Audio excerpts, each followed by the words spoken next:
Step inside a car from 2040, and the first thing you'll notice is the silence. The second is the space, because the third, the steering wheel, the pedals, the dashboard crowded with screens, has vanished. This isn't just a new design. It's a fundamental reimagining of what a car is. When full autonomy is assumed, the cabin is liberated. It's no longer a cockpit. It's a room that moves. Look around. The surfaces are clean, monolithic, and almost architectural. Where the dashboard once was, a panoramic smart window stretches. With a voice command or a simple gesture, it transforms. One moment, it's an immersive augmented reality display, overlaying navigation arrows directly onto the passing cityscape.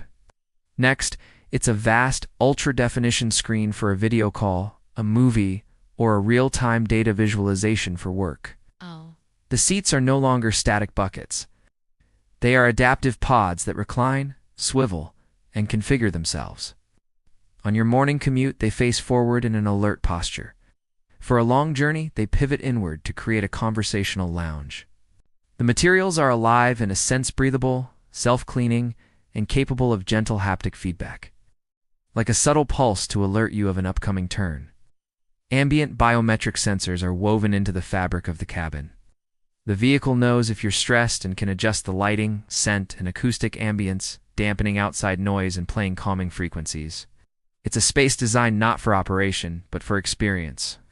The interface is the air itself. You'll control everything through intuitive gestures and natural language, speaking to an AI that understands context, not just commands. Say, I'd like to see the mountain route, and the walls become transparent, highlighting topographical features.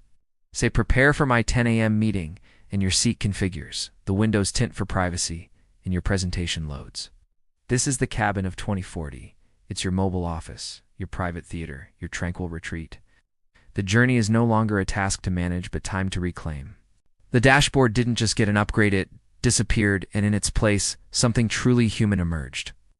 From the liberated interior, we turn outward. If the 2040 cabin is a room, then the exterior is its architecture, and it's an architecture designed by the laws of physics and data, not tradition. The first major shift, the classic three-box sedan shape, is extinct. Without the need to package a human driver up front, the silhouette transforms. Vehicles become more monolithic. Symmetrical pods or streamlined capsules, optimized for aerodynamic efficiency and sensor placement. The face of the car, the grille and headlights, is replaced by a sophisticated sensor suite, often hidden behind a smooth, smart glass surface. The body itself is no longer static. Imagine active aeroskin, panels with millions of microscopic scales that can ripple and change texture on command. At low speeds in the city, the surface might be smooth. On a highway, it dynamically sculpts tiny channels to reduce drag, like a bird smoothing its feathers in flight. The materials are equally alive. Self-healing nanocomposite polymers mean minor scrapes and scratches vanish within hours, the material flowing back together like liquid. The paint isn't just color. It's a photovoltaic film that charges the vehicle. It can change its hue or display information on command, a dynamic billboard or a personalized identifier when hailed from a rideshare fleet. Finally, entire sections of the body can become transparent display surfaces. The side panels could show a serene forest scene for privacy, or flash a warning to pedestrians. The car's exterior is no longer just a shell. It's a communicative, adaptive, and self-sustaining skin. It doesn't just move through the air, it actively negotiates with it. Form is no longer just following function. It's having a constant, intelligent conversation with it. For the cars of 2042 move with their serene, silent efficiency, they must do something extraordinary. They must talk, not just to each other, but to everything.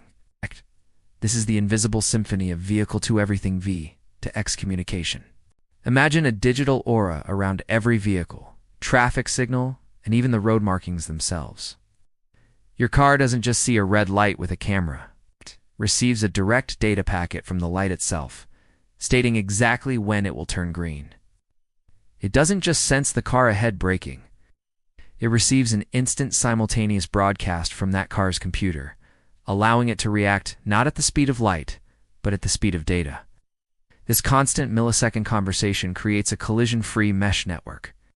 Your vehicle isn't planning its path in isolation. It's negotiating with a stream of oncoming traffic to merge seamlessly. It's receiving signals from sensors embedded in the asphalt, warning of black ice 500 meters ahead.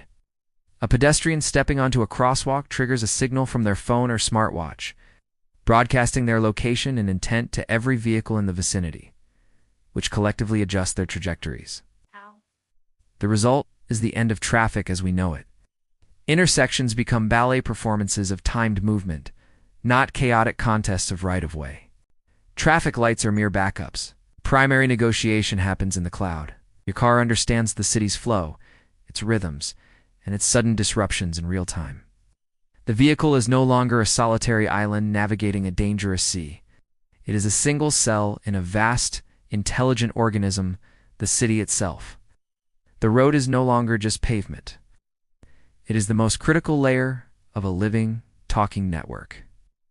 The silent glide of the 2040 vehicle is powered by a revolution as profound as the move from horse to engine. We have moved beyond the limitations of today's lithium-ion batteries into an era of diversified, ubiquitous energy. For the personal mobility pod, the winner is the solid-state battery. It replaces flammable liquid electrolytes with a stable solid, packing twice the energy into the same space. Your car's range anxiety is a distant memory. At 100 miles on a charge is standard. Recharging from 10 to 80% takes less time than a coffee break. These batteries are safer, cheaper, and integrated into the very structure of the vehicle's chassis.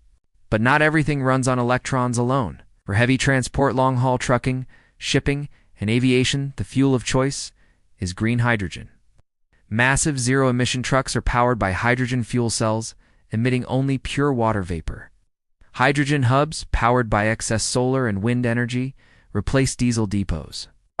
Most revolutionary, however, is how energy is delivered. The gas station is obsolete. Major highways and urban routes are equipped with dynamic wireless charging coils embedded in the asphalt. As your car drives, it receives a constant trickle charge.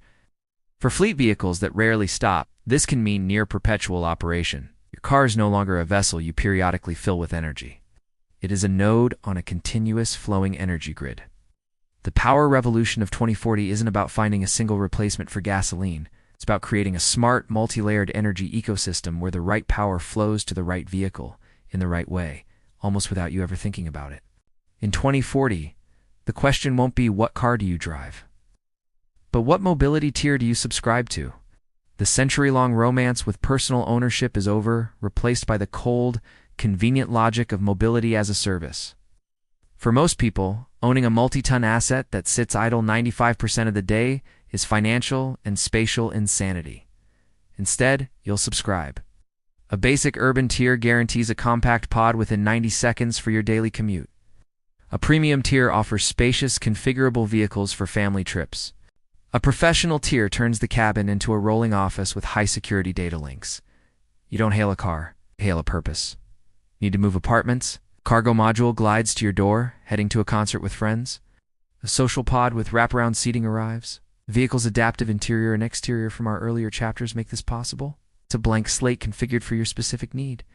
The urban impact is staggering. Parking lots and multi-story garages vanish, replaced by parks, housing, and commercial space. The few vehicles not in constant circulation park themselves in dense automated towers on city fringes. Street parking disappears, freeing lanes for cyclists, pedestrians, and outdoor dining. Our relationship with the vehicle transforms from one of possession to one of access. The car is no longer a symbol of identity or freedom, but a utility, as seamless and thoughtless as running water or electricity. You have mobility on demand, without the burden of maintenance, insurance, or depreciation. The freedom isn't in owning the machine, but in being liberated from everything that once came with it. The AI in your 2040 vehicle does more than drive. It is a sentient guardian, a deeply integrated partner that manages your safety, your well-being, and your digital soul. Biometric sensors in the seat and steering surfaces or the air itself monitor your vital signs. It detects signs of fatigue, stress, or a potential medical event like a cardiac anomaly. The AI can then adjust the cabin environment, suggest calming protocols, or, in an emergency, autonomously reroute to the nearest hospital while alerting medical services with your data. As a concierge, it learns your life. It knows your schedule, anticipates your needs, and prepares your mobile space accordingly. It might order your morning coffee to be ready for pickup, suggest a faster route based on real-time data you can't see, or queue up a podcast it knows you'll love for the journey home. But its most critical role is as a cybersecurity fortress. In a world where a hacked vehicle is a weapon, the AI operates as a relentless digital immune system. It employs quantum-encrypted communication for V2X links, runs constant threat detection against millions of known attack patterns, and uses behavioral analytics to spot anomalies like a sensor giving falsified data could indicate a physical tampering. It doesn't just protect the car, it protects you from the car becoming a threat. This AI isn't a tool, it's the intelligent, vigilant spirit of the vehicle itself. In the age of access over ownership, a paradox emerges. How can we have mass-produced efficiency with deeply personal expression? The answer lies in modularity and micromanufacturing. The vehicle that glides to your door is a standardized skateboard chassis, the universal foundation containing the powertrain, battery, and AI brain. Everything atop it is swappable. Need to run errands? A sleek, compact urban pod is attached. Heading on a weekend camping trip? You schedule an adventure pod with rugged cladding, built-in gear storage, and a pop-up roof tent. The vehicle changes its entire form and function in minutes at a local swap station. This is powered by a network of localized 3D printing hubs. Using advanced biocomposite materials, these hubs don't just make parts. They print entire body panels, interior fittings, and custom modules on demand. Want your pod's interior in your favorite color with embedded artwork? Your bespoke design file is printed and fitted while you wait. Personalization is no longer locked into a 15-year asset. It's fluid, temporary, and experiential. You don't own a single static car. You curate a constantly evolving set of capabilities and aesthetics tailored for the life you're living today. The factory of the future isn't a distant plant. It's a neighborhood hub, and you are the designer. In the seamless, silent symphony of autonomous mobility, a final stubborn note remains: the human driver, not.